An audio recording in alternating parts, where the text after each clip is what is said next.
বাংলাদেশের ৫৩ বছরের ইতিহাসে আজকে একটি নতুন অধ্যায় রচিত হয়েছে। বাংলাদেশের স্বার্থে জাতীয় ঐক্য এবং সংহতি প্রতিষ্ঠার লক্ষ্যে একটি সর্বদলীয়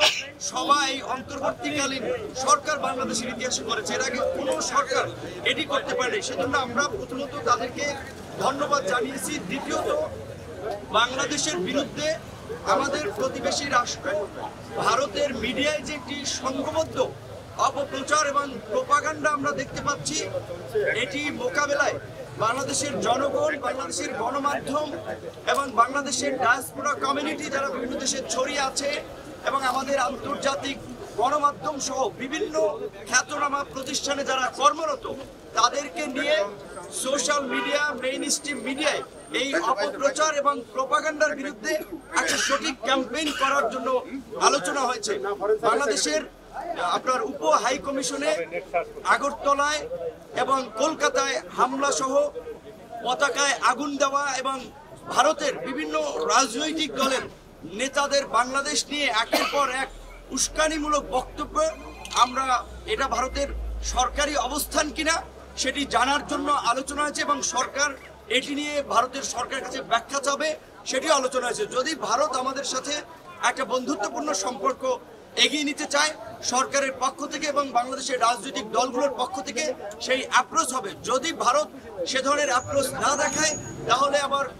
বাংলাদেশের এই মুহূর্তে যারা মিত্র তাদেরকে সাথে নিয়েই বাংলাদেশ তার কর্মকৌশল ঠিক করবে। বিশেষ করে আজকে এই পরিস্থিতিতে যে জাতীয় ঐক্য এবং সংহতি প্রতিষ্ঠায় আজকের যে সভা, আমরা মনে করি বাংলাদেশের সামনে এই ধরনের আরো নতুন নতুন চ্যালেঞ্জ আসবে। সেই জায়গা থেকে গণ অধিকার পরিষদের পক্ষ থেকে একটি প্রস্তাবনা ছিল যে রাজনৈতিক দল সমূহের অংশীজনদেরকে নিয়ে আগামী ২ বছরের জন্য একটা জাতীয় সরকার করা এবং দেশে স্থিতিশীল পরিস্থিতি সৃষ্টি করায় ৬ মাসের জন্য সব ধরনের সভা সমাবেশ নিষিদ্ধ করা। এবং একই সাথে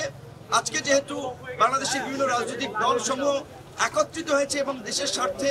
এক এবং অভিন্নভাবে তারা কাজ করবে, তারই প্রতিফলন হিসেবে অল্প সময়ের মধ্যে